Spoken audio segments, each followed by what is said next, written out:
Let's talk about 5 process group in PMP: initiation, planning, execution, monitoring and control, and closing.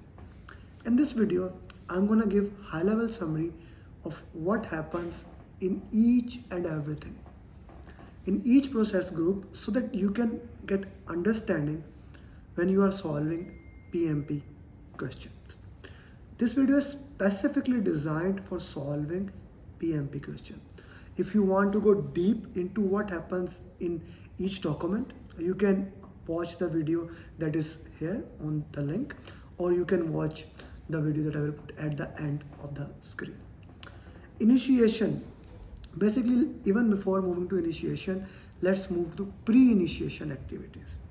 Pre-initiation activities are those activities that happens actually before the project. They justify why we are doing the project.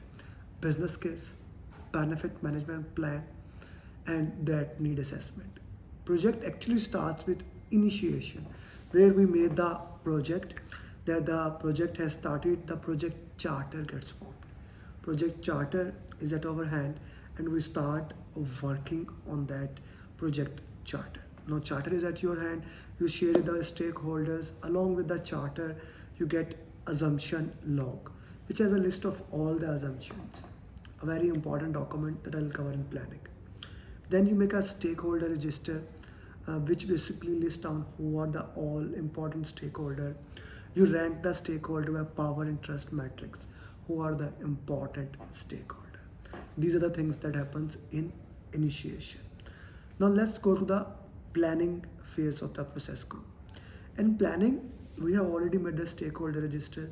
So let's use it to make a stakeholder engagement plan, which will talk about what is the current engagement of stakeholder using tool of stakeholder engagement matrix.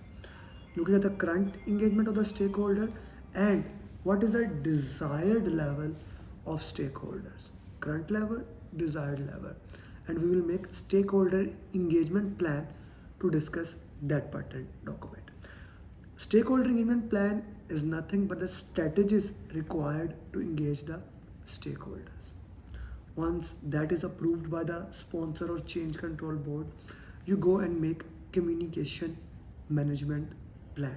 Communication management plan, I love to say it, 4R of communication.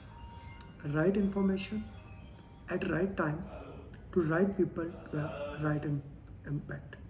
How much information is needed by anyone? Who needs the information? When they need that information? Where that information should be stored?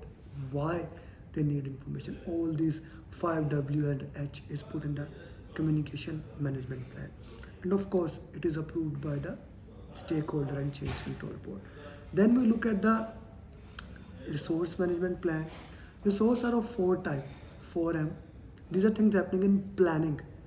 Planning is all about making project management plan. So all these are actually subsidiary of project management plan. We make like 18 plans and 33 documents, and you can watch it about this video, put it in that link. So in resource management plan, that is 4M, manpower, machinery, money, material. We talked about each and every single individual resources. So let's talk about what is the team, because team will be the most important thing. How do you acquire the team?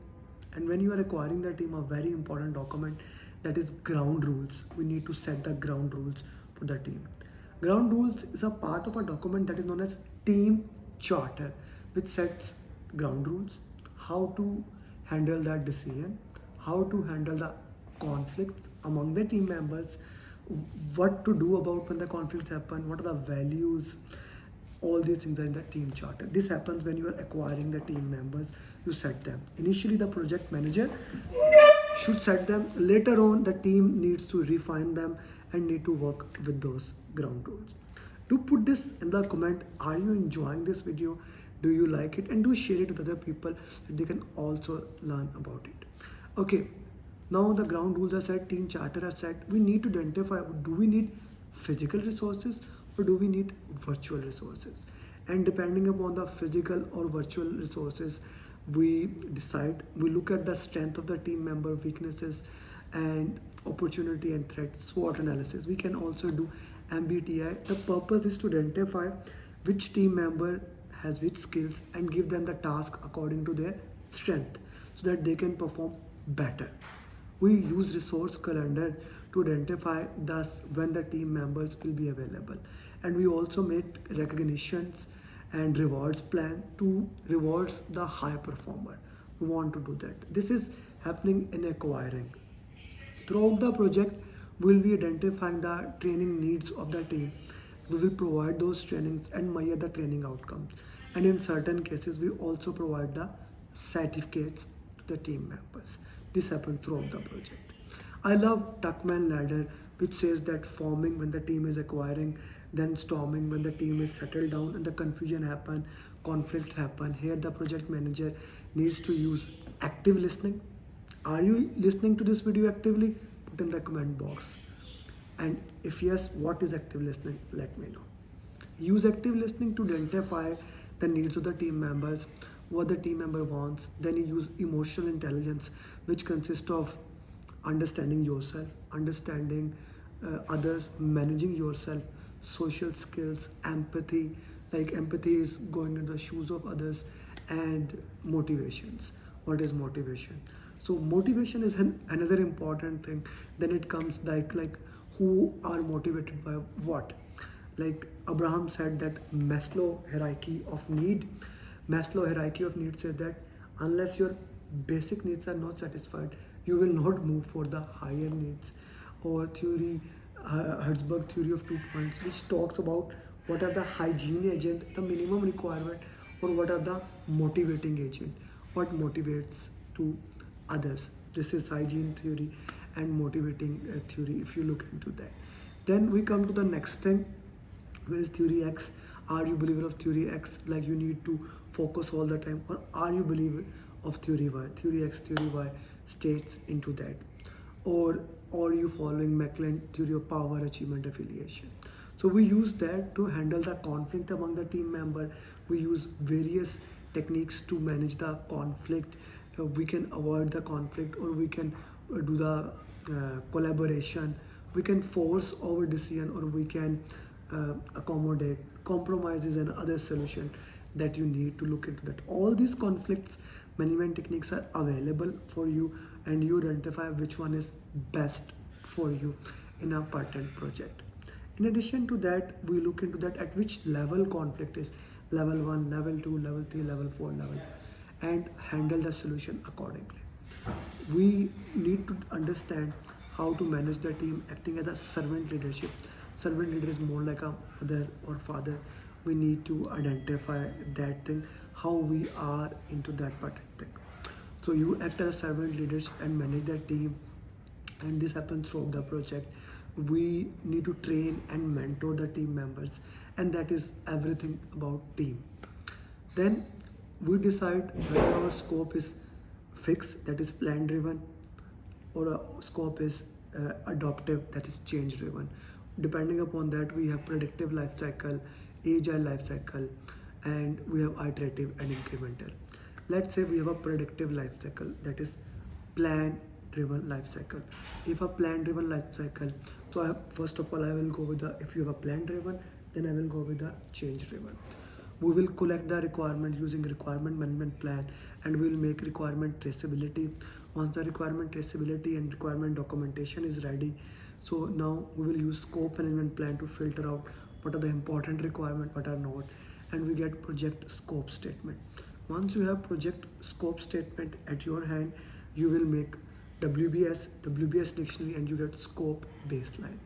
Now using schedule management plan, you will divide the WBS work package further into activity list, attributes, and milestone list, and sequence them using finish to start, start to start, start to finish, these sequencing.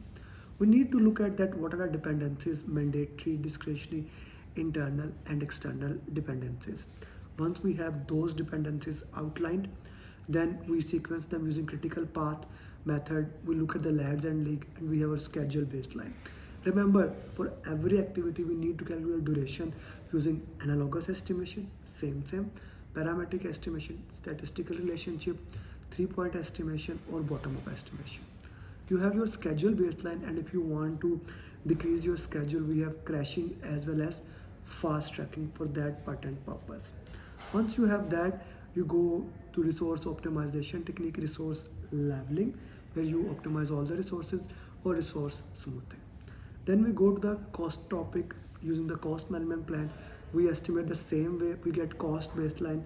We need to look at the funding limit reconciliation, how we funds the team, and plus we need to understand cost baseline includes all the cost activity plus reserves, and management reserves are the part of project budget. I guess let's stop this video here, because we have let you watch this and put me in the chat box how much you know. I will take from planning from here on. We have discussed scope, schedule, cost plans. We have discussed stakeholder communication and resource plan. The next video I will carry on from the plan. Do let me know how you like it or not like it. Thank you.